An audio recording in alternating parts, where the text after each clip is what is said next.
Isa pa. Di na, wag na. Di na, wag na. Tapusin na natin to. Di na. Wala, ganda.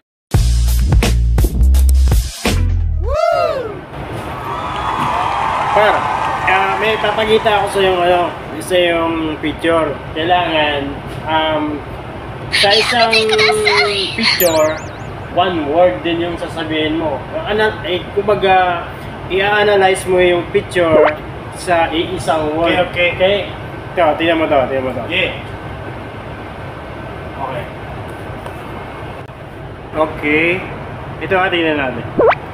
Ayan, anong masasabi mo dyan sa picture na yan?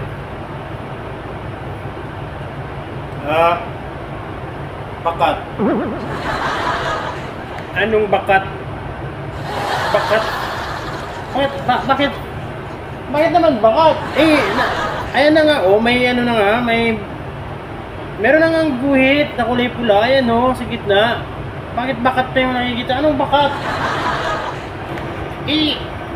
Ang sabi mo, one word, one picture. Kung maraming sana yan, marami kasi masasabihin sa picture na yan, di marami rin sana masasabihin. One word na kasi.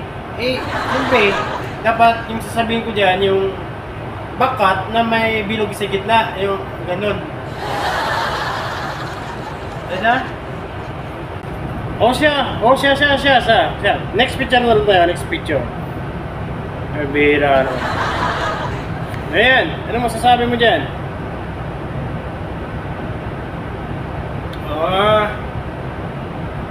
Ano yan? Mga wanted.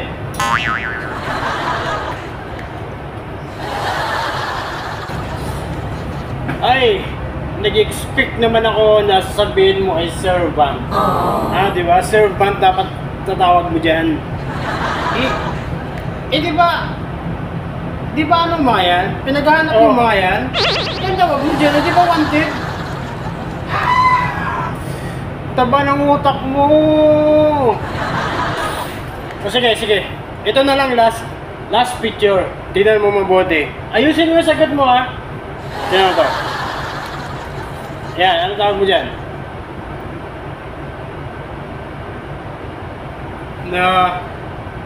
Dila. Bakit naman dila? Dapat maganda. Ang ganda-ganda na dapat maganda. Hindi kayo salamin. Dami pwedeng words. Bakit dila?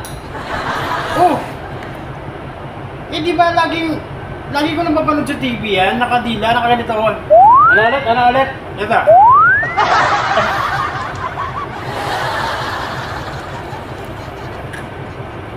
Isa pa. Di na, wag na.